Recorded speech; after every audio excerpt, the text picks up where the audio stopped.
Hey everybody, in today's video we're going to be taking a look at the new 85mm f1.2. This is a lens that I know a lot of people have been waiting for ever since the 50mm 1.2 was released. Is this the kind of ultimate in terms of portrait lens? Is it as good as everybody thinks it's going to be? I've been really impressed with it so far. The image quality, the way that this lens just makes normal everyday stuff look really good is really cool. So we're going to take a look at the design of this lens. We're going to take a look at this lens compared to some of the other lenses like the 51.2, the Noct, and also the 85 1.8. So we'll compare it against those lenses, and then we'll also talk about some of the sample images that I've shot with this as well. First things first, this lens is a pre-production lens. The key thing to keep in mind though is that that goes one step further this time in the fact that the firmware around this lens and also the firmware related to the cameras that you use it on isn't final either. So anything that you see from these 85mm lenses will not be a final auto-focusing performance either. So when it comes to the design of this lens, the first thing that's going to strike you is it's chunky. It's a big lens, and there's no way of hiding that. Now, when you compare it to the 51.2, the 51.2 is ever so slightly longer, but it's definitely nowhere near as chunky. The 51.2 is a slightly thinner lens. But in the hand, the 85 1.2, because of that chunkiness, does feel like it's a bigger lens. You don't really ever feel the extra length of the 51.2. They feel very similar in terms of weight as well, in terms of handling. So if you have a 51.2, an 85 1.2 would be of a similar size, but it is going to be a lot thicker.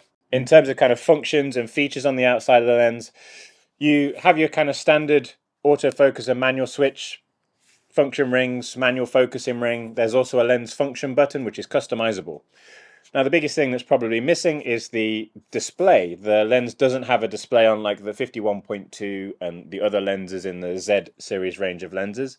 The only thing I can think of is that they decided to do that from kind of a weight point of view to try and save a little bit of weight because there's already so much glass in this lens that they didn't want it to be any heavier than it needs to be.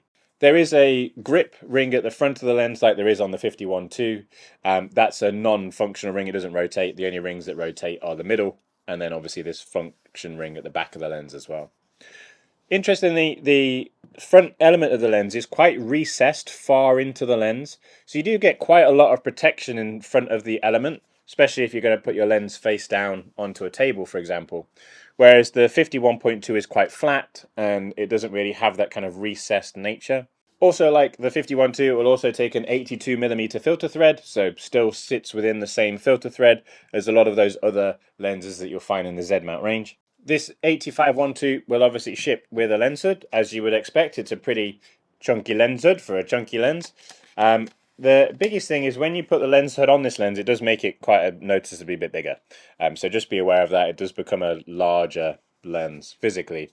What's quite funny is it becomes a very similar size to the 400mm 4.5.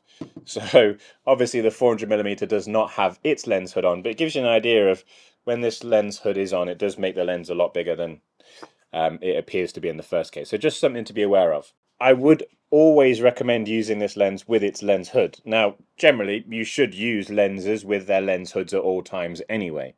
But I know there are a lot of people out there that don't really use lens hoods, or sometimes they just leave them in the box, for example. However, the lens hood on this 85 does make a massive difference to its overall performance, especially if you're dealing with light that's flaring in from one side across the frame. The lens without a lens hood can give you some pretty impressive flare and ghosting across the side of the lens, which you might want for creative reasons, but quite likely you probably don't want that. So I really would advise making use of this lens with its lens hoods attached. Okay, so when it comes to the image quality of this lens, it's, as you would expect, it's incredible. What I really like about this lens is that it's able to just make normal everyday things look incredibly impressive. So one of the things that I've done in the sample images of these shots is instead of take kind of the traditional kind of portrait shots that just look great with any lens really and look great with good lighting, I've tried to take some more kind of random stuff, just everyday things, and it just shows you how good this lens is at just making an everyday thing look incredibly good. key takeaway from that is that yes, this will obviously be an incredible portrait lens, but you can also use this lens not necessarily as a walk around lens, but you can use this lens to photograph so many other things: cars, dogs, cats, pets, people, events, all that type of stuff. I think this 85 1.2 can be a real special lens in a lot of people's camera bags, just to make sure that they get incredible shots.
When it comes to comparing this lens to the image quality of other lenses, I'll talk you through some of the shots that I've taken versus some of the other lenses like the 85 1.8 and so on.